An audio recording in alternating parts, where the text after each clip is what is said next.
नमस्कार।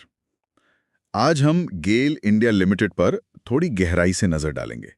ये भारत के एनर्जी सेक्टर की, आप जानते ही हैं, एक बहुत बड़ी कंपनी है। हाँ, बिल्कुल। हमारे पास जो जानकारी है उसी के आधार पर हम गेल के कामकाज, हाल की कुछ बड़ी हलचलों और इसके मतलब क्या हैं, ये समझने की कोशिश करेंगे। ठीक है। तो शुरुआत के लिए, गेल एक महारत्न सरकारी कंपनी है, मतलब पीएसयू। 1984 में बनी थी और पेट्रोलियम मंत्रालय के तहत आती है। तो सवाल ये है कि गेल असल में करती क्या है। देखिए, आसान शब्दों में कहें तो ये भारत की सबसे बड़ी नेचुरल गैस कंपनी है। हाँ, सबसे बड़ी। इनका मुख्य काम है गैस को प्रोसेस करना, उसे पाइपलाइन के जरिए पूरे देश में भेजना। इनका नेटवर्क सोचिए, 16,000 किलोमीटर से भी ज्यादा लंबा है। बाप रे, 16,000 किलोमीटर बहुत ज्यादा है। हाँ, ये तो मतलब दिल्ली से लंदन जाकर वापस आने जितना हो गया। और फिर उसे बेचना, ये इनका कोर बिजनेस है। सही। और इसके अलावा भी तो ये काफी कुछ करते हैं, जैसे एलपीजी, पेट्रोकेमिकल्स। हाँ, बिल्कुल। पेट्रोकेमिकल्स हैं, शहरों में गैस सप्लाई हैं, जैसे दिल्ली में आईजीएल, मुंबई में एमजीएल, ये इनकी सब्सिडरीज हैं। अच्छा। और आजकल तो ये रिन्यूएबल एनर्जी, मतलब सोलर और विंड पावर में भी हाथ आजमा रहे हैं। ये तो दिलचस्प है।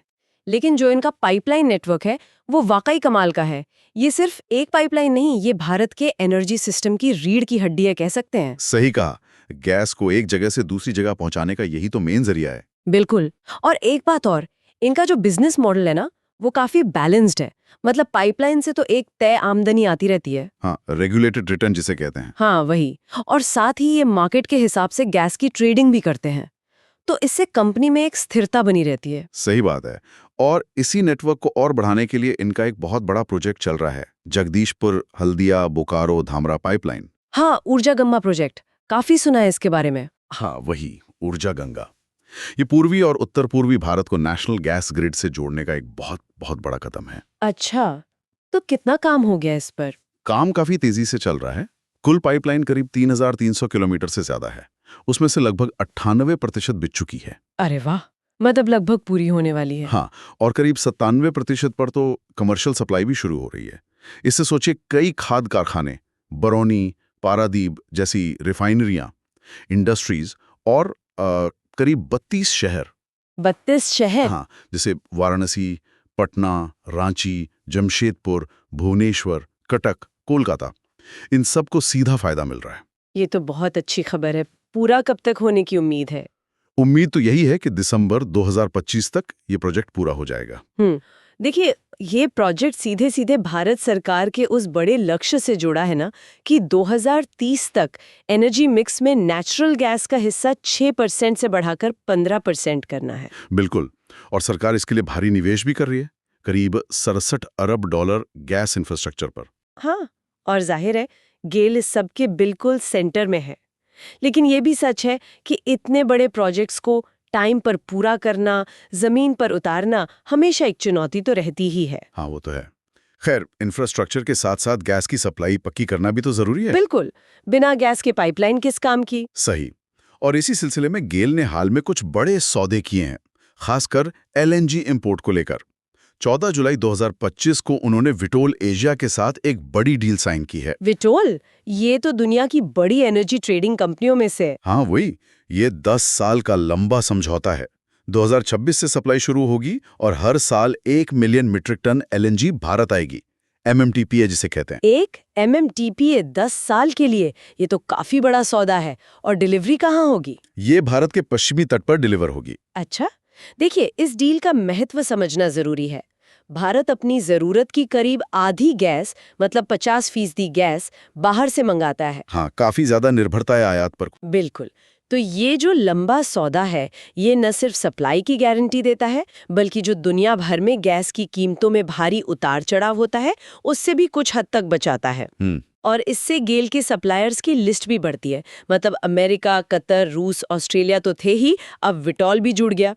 इससे क्या होता है कि आपके पास सप्लाई के अलग अलग सोर्स होते हैं, जो किसी एक देश पर निर्भरता कम करता है। हाँ, ये बात तो सही है। डाइवर्सिफिकेशन हो जाता है। बिल्कुल। और इससे बाजार का भरोसा भी बढ़ता है कि हाँ, कंपनी के पास लॉन्ग टर्म सप्लाई का इंतजाम है। विटोल के अलावा भी तो कुछ और समझौते हुए ना यहाँ। हाँ, गेल ने ऑयल इंडिया के साथ अपना घरेलू गैस सप्लाई का कॉन्ट्रैक्ट 15 साल के लिए आगे बढ़ाया है। अच्छा। और कतर एनर्जी के साथ भी डील है 2025 से हर साल 12 कार्गो एलएनजी के लिए। और एक और है ADNOC, अबू धाबी वाली कंपनी, उनसे 2026 से 10 साल के लिए आधा MMTPA LNG का समझौता हुआ है। मतलब काफी सारी लॉन्ग टर्म डील्स फाइनल हुई हैं हाल में।